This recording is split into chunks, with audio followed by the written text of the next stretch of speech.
I just wanted to give y'all an update that I promised you, and it's very well deserved.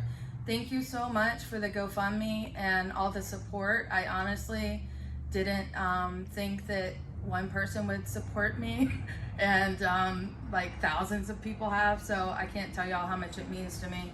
I'm a little wild and crazy. Check out the scar. It is healing though.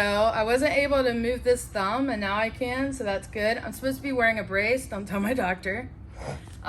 Anyway, so basically Baby Jeep's actually in pretty good condition overall, and I've been ordering parts slowly. I am gonna make a couple of changes, so just to give you a quick background on Baby Jeep.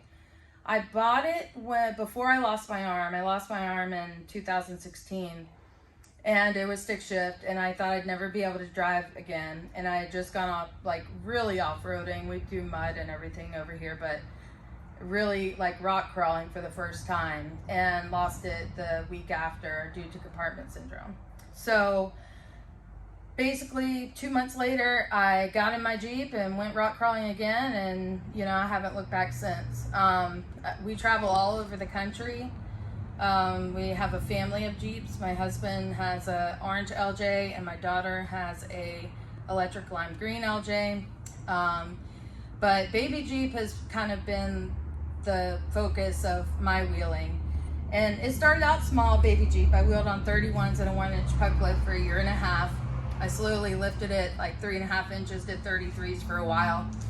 And then when I started breaking all my parts, that's when I started learning how to replace everything. So we have an off-road shop here in Charleston, South Carolina, and we do upgrades mainly to Jeeps or any four-wheel drive vehicle, but mainly Jeeps. TJ and newer specifically, but I don't turn down a CJ, so if it's in good condition.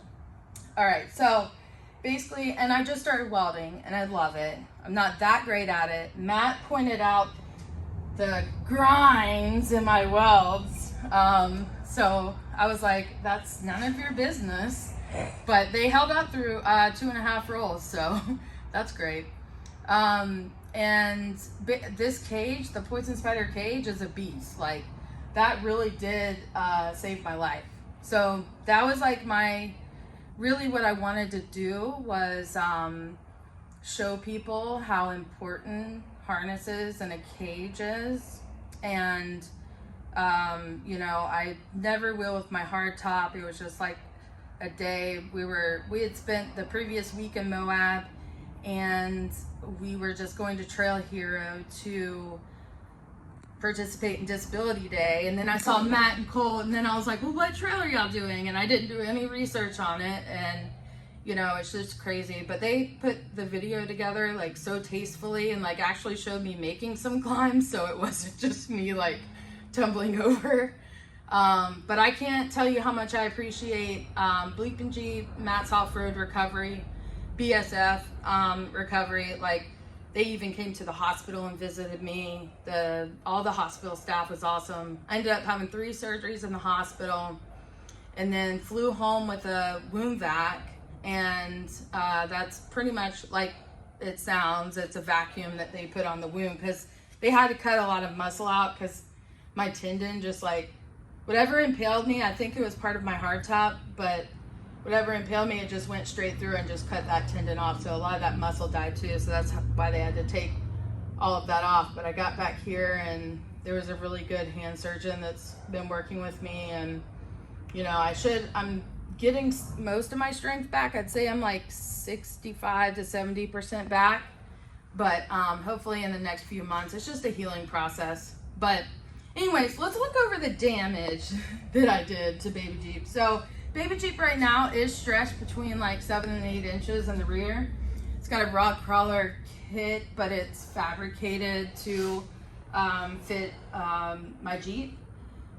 I've got carbon Curry 60 in the rear and 44 in the front with super joints, because we snapped shafts every time we off-roaded. So right now I just have like temporary shocks in there until I figured something else out, which I am gonna go to coilovers now. I've got the rear anti-rock These are just 37s, baby Jeep, and Dirty Life bead locks, which have held up amazingly for me. A lot of the armor is Ginrite. I am gonna stretch just a little more, so I'll probably end up comp cutting. And this is probably gonna be the new armor. I do have the Highline fenders from Mitabuilt as well. Looking forward to installing those, and especially the back half kit. So that's really gonna, that's what I was waiting on, because it's really gonna allow me to stretch more than that 7 or 8 inches that the stock frame allows. These are the Corvo Trailcat seats, and I use bar tack harnesses. They're 4 points. They're over there. They've been awesome. I've got the dash apart because I'm gonna clean up the wiring and install some speakers and new head unit. What'd you find in the dash? Oh, I found $15 and a coin that someone in the military gave me that I totally forgot about. They were like, "You're awesome, here's a coin." I was like, "What?" I was like, "No, sir." I was like, "You're awesome." So then, you know, my hood, like, y'all think that I damaged it on the roll, and no, I did not. It was like this, and I kind of like it. But I cut that myself and highlined it, and this is just some, like, material that you clamp on. So I did have to bend back one of, like, my 8-pillar light pod brackets, but that was no big deal.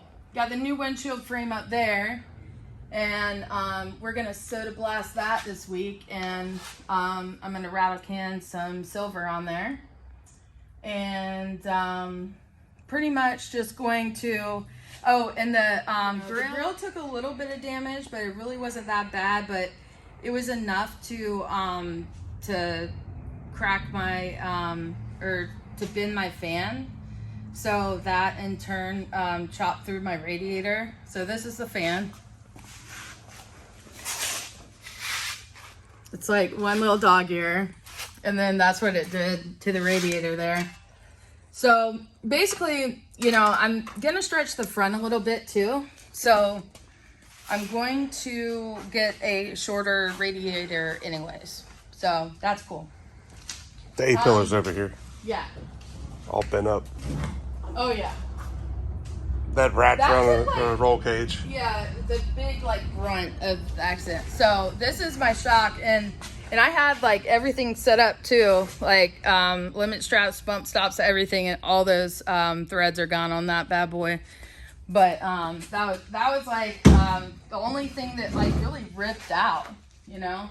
So you get, like, the passenger side looks great, and then you get to the driver's side, and it looks a little funny. So this whole panel has to go. We have a donor tub out there. Wes Warner, he's a really awesome guy. He has a lot of TJ parts. He's in Lexington, South Carolina, and he gave me sold me a TJ tub that someone had wrecked, and it's like a little messed up on the driver's side cowl, but